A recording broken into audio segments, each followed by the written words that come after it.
All right, happy Friday.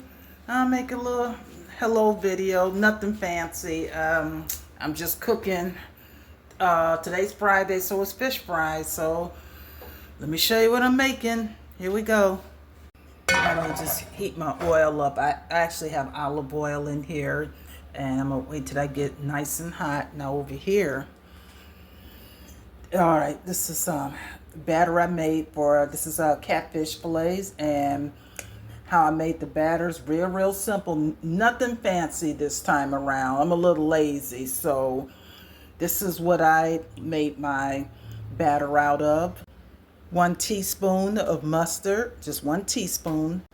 Some good old-fashioned Old Bay seafood seasoning.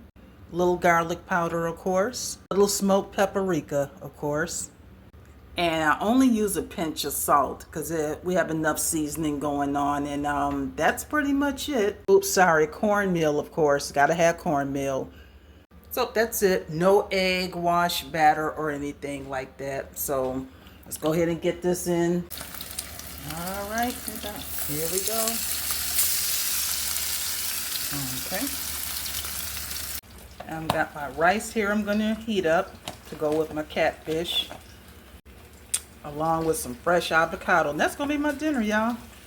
That's it. That's exactly what's gonna be going down tonight.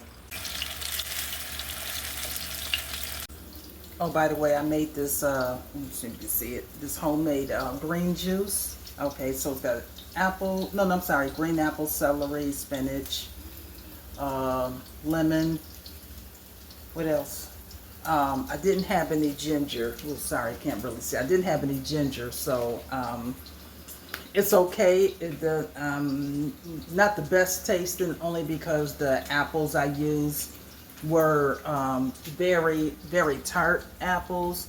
So if you have to make green juice, these are the apples I use. Don't use these because they're not sweet. So I had to end up putting a little bit of agave in the juice just to get it just a little bit twist of sweetness. Okay, so enough talk about food. How is everybody doing on their Save-a-thon challenge? We started in September, and the challenge was to, any income you have, try to put as much money away for yourself as possible. Now, if you haven't started, you can still start. You can still start. The challenge ends at the end of November, beginning of December, okay? Hopefully, by the time you save up, I don't care if it's $5, $10, $15, $20 per pay or whatever, you'll have a nice little nest egg by the time November, the end of November, beginning of December to get here. So we're just trying to get a kickoff for holiday money. I don't really do the holidays like I used to. It's commercialized, so I'm more focusing on helping people save as much money, as you can. It's not about how much you make, it's about how much you save. All right, we good? We good? God bless y'all. Oh, let me go on and eat. All right, that's what we're looking like here. Okay, now all I gotta do is get my fruit sangria, and we are good to go. You all take care. Bye bye. See you on the next video.